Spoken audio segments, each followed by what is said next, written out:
prions, prions, prions, prions. L'image que je vois la Syrie. Prions pour la Syrie. Prions pour la Syrie. Les drapeaux avec les 2 étoiles.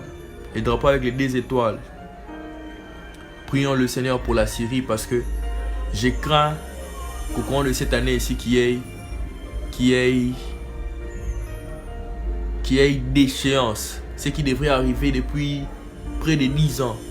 Ou plus même, que ça ne se fasse cette année ici. Prions que Dieu donne la force aux autorités syriennes pour repousser cette rébellion, pour repousser ces putsch et pour prévenir cela. Parce que je vois même dans mon esprit, je vois putsch paraître 3 fois. Putsch, putsch, putsch. Mais ça touche la Syrie. Je vois une flèche qui monte en haut et une flèche qui descend en bas. Là, je comprends qu'il y a Kawasapa Prasia.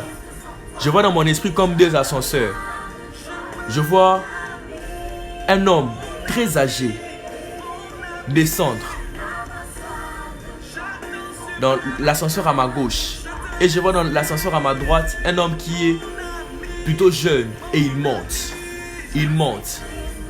Mais quand je poursuis l'homme qui est très âgé, je vois cet homme descendre pas au rez-de-chaussée mais au sous-sol.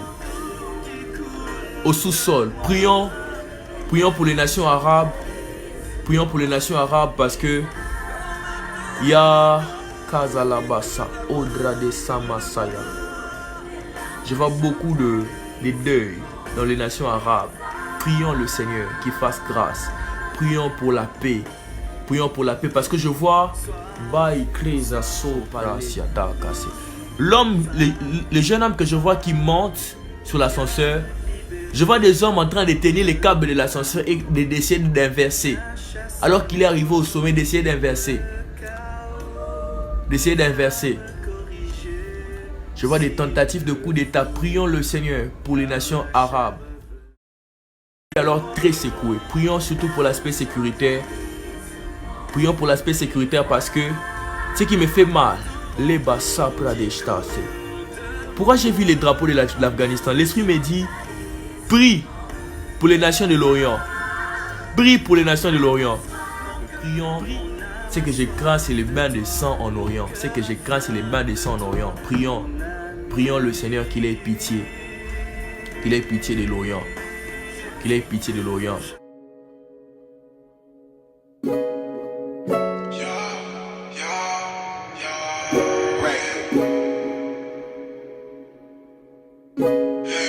J'entendis la voix du Seigneur. Ce matin encore, à cause des répliques du séisme et des bâtiments fragilisés, le cauchemar continue en Turquie.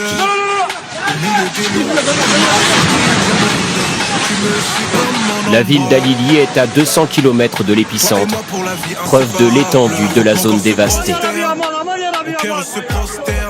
Des secousses d'une force et d'une durée très exceptionnelles. La première a frappé à 4h17 cette nuit. Dans ce commerce, les objets tombent, le vacarme des tremblements. Un séisme au pire des moments, quand les habitants dorment et sont chez eux. Beaucoup ont donc été emportés dans la chute des immeubles, ici à Diyarbakir. Les secouristes escaladent des montagnes de gravats pour évacuer les survivants. À leur côté, des riverains, venus aider ou prendre des nouvelles d'un proche. Et voici ce même quartier en fin de matinée.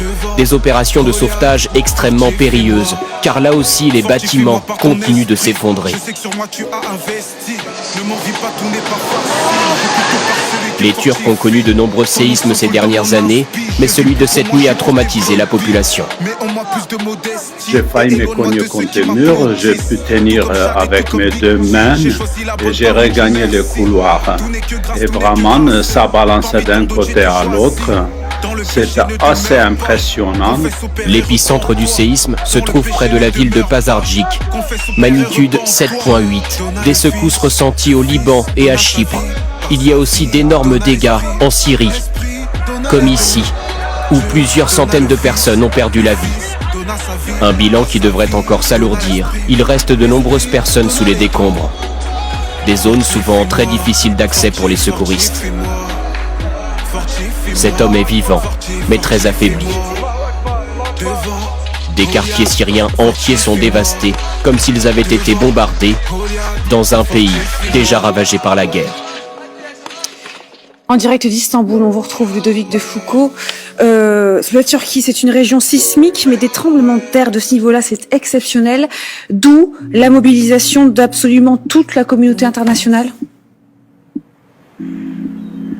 Oui, effectivement, face à l'ampleur de l'événement, à l'étendue des dégâts, à la violence du séisme et de ses nombreuses répliques, la Turquie a très tôt dans la matinée activé un plan d'urgence tremblement de terre niveau 4, qui est un plan qui déclenche automatiquement une demande d'assistance internationale, notamment à travers le mécanisme de protection civile de l'Union européenne. C'est la raison pour laquelle des équipes néerlandaises ou roumaines sont actuellement dépêchées sur place. Et en plus de ça, évidemment, d'autres pays européens ont offert leur assistance. C'est le cas par exemple de l'Allemagne. Olaf Scholz s'est dit bouleversé. Il a annoncé que son pays allait envoyer de l'aide en Turquie. Le président français Emmanuel Macron a lui aussi exprimé sa solidarité envers la Turquie et déclaré que la France se tenait prête. Le président turc, qui s'est exprimé il y a un peu plus d'une heure, a annoncé qu'en plus des pays de l'Union européenne et en plus des pays alliés de la Turquie au sein de l'OTAN, 45 autres pays avaient offert leur assistance, leur aide à son pays. Et parmi donc, tous ces pays, on trouve évidemment les États-Unis, on trouve aussi l'Inde, on trouve Israël, on trouve évidemment les voisins de la Turquie, l'Azerbaïdjan, la Grèce, mais aussi l'Arménie. On trouve aussi la Russie et également l'Ukraine. Le président turc Recep Tayyip Erdogan qui a aussi précisé que 9000 personnes étaient actuellement en train de participer aux travaux de secours, de recherche et de sauvetage, et que ce dispositif, ou plutôt ces dispositifs, parce qu'il y a 8 provinces à couvrir, que ces dispositifs donc se renforçaient d'heure en heure. C'est Jésus-Christ. C'est Jésus-Christ. C'est Jésus-Christ. C'est Jésus-Christ.